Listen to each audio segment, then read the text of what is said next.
নির্বাচন সামনে রেখে অনেক ষড়যন্ত্র ও চক্রান্ত চলছে মন্তব্য করে বিএনপি মহাসচিব মির্জা ফখরুল ইসলাম আলমগীর বলেছেন, জাতির সামনে কঠিন পরীক্ষা অপেক্ষা করছে।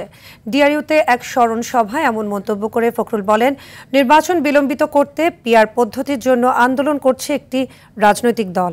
শামীম চৌধুরীর রিপোর্টে দেখুন বিস্তারিত। ডেমোক্রেটিক লীগের সাধারণ সম্পাদক সাইফুদ্দিন মনির দ্বিতীয় মৃত্যুবার্ষিকী উপলক্ষে স্মরণ সভায় নির্বাচন বানচালের ষড়যন্ত্রের দাবি তুলে ধরেন মির্জা ফখরুল ইসলাম আলমগীর। ঢাকা রিপোর্টার্স ইউনিটিতে জাতীয়তাবাদী সমমনা জোটের শীর্ষ এ সভায় মির্জা ফখরুল বলেন, জুলাই সনদে স্বাক্ষর করতে সব দল একমত হয়েছে। যেসব বিষয়ে ঐকমত্য হয়নি নির্বাচনী ইশতিহারে তা প্রকাশ করে জনগণের সমর্থন নিতে হবে। সংস্কারকে নিয়ে বিভিন্ন রকম কথাবার্তা দীর্ঘদিন ধরে হয়েছে, শেষ পর্যন্ত একটা জায়গায় বোধহয় তারা আসতে পেরেছেন।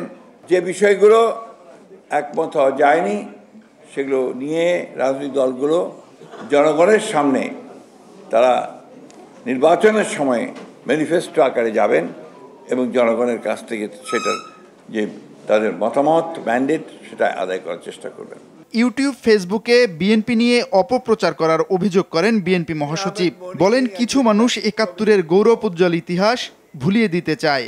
এখন কিছু দল সেগুলোকে বিকৃত করে বিভিন্নভাবে এই বিএনপিকে চিত্রায়িত করার চেষ্টা করছে। প্রতিদিন আপনাদের এই ইউটিউব, টেলিভিশন, আপনার সোশ্যাল মিডিয়া এগুলোতে বিভিন্ন রকম সত্য মিথ্যা অপপ্রচার চালিয়ে যাওয়া হচ্ছে।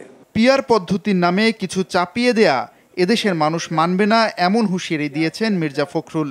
তার দাবি, নির্বাচন ঘিরে একটি দল বিএনপির অর্জনকে বিকৃতভাবে উপস্থাপন করছে। সেই লক্ষ্যটি হচ্ছে যে নির্বাচনকে বিলম্বিত করা। শামীম চৌধুরী, RTV, ঢাকা।